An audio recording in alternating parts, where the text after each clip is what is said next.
na mono biko afa mo yo biko ụzọ na ime fana anyị ma bụ na obi eze Oguta ịna-anya efo na ndị ọkpara ọgana ndị iche nọkwa ya na ndị ọkpara dị iche iche nọkwa n'ụzọ na ife abịa Igbagbu Efi maka ndị garanya ndị ahara nha n'ife o mere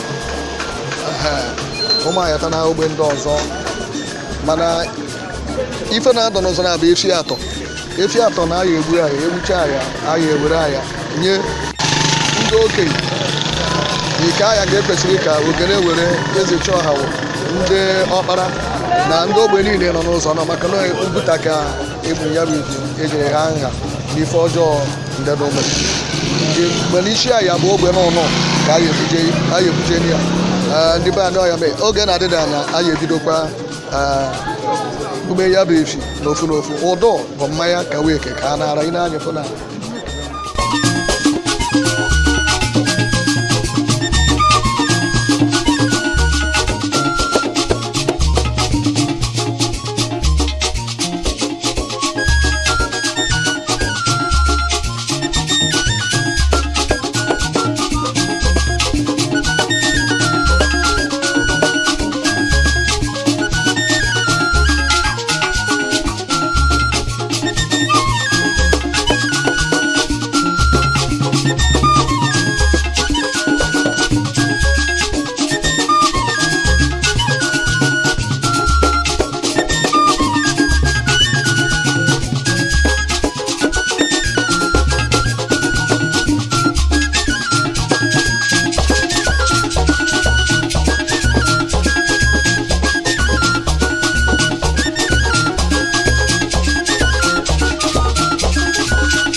I am here to represent the IFETACSIOS organization, the OOEDG and humanity. OOEDG is a good conscience Oguta men and women that came together to support the IFETACSIOS to make sure that OOE is eradicated in Oguta.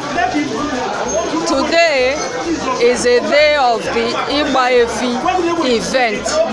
Igbagbu Efi event is a day of reconciliation, a day of forgiveness, appeasement, a day of peace, and I'm excited about it.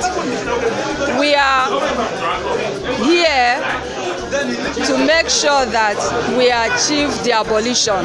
This is the first stage of the abolition process. The next stage, we will soon get into it, and the third stage.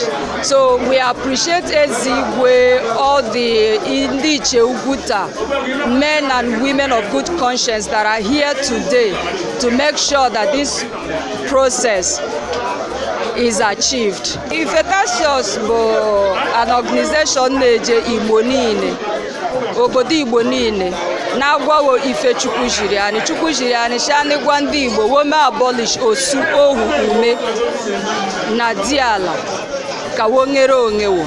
So anyị burukwa ya bụ ojiọma bi Oguta. Mana anyị je obodo anyị agafe n'obodo 60 na Igbo across the 5 eastern states.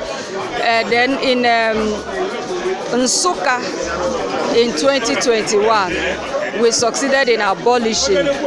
We collaborated with the OCDU, their town union, and then we collaborated, and it was a huge success. In Nsukka, about 9 communities and 119 villages. So yabo jomakwa ka anyị ji nọdụ n'Oguta echi 2018. Nekene Ezigwe, nekene ndị iche niile ngawoshi na-apụta na achịmụ uche Chukwu gbasha n'Oguta. Narịọkwa ndị Oguta niile, ma ndị kwereni ma ndị na-ekwewoni, bikoni ka anyị tụkọta n'oge okwu na mmadụ bụ Chukwu kere anya. Anyị niile bụ mmadụ, onye dị onye Chukwu mụrụ kwa anụ. Ife mere n'oge gboo na anyị ga-abụ ndị dị ụdụ kwekọrịta n'ofu obochi. Anyị achọghị ife na-ebute anyị nsogbu ka anyị nwee ike move forward. Mmadụ niile ya nwụọ 6 feet, anyị niile jecha ụka anyị anakwa enigwe. Biko n'ọngọ ọha n'ọnụ.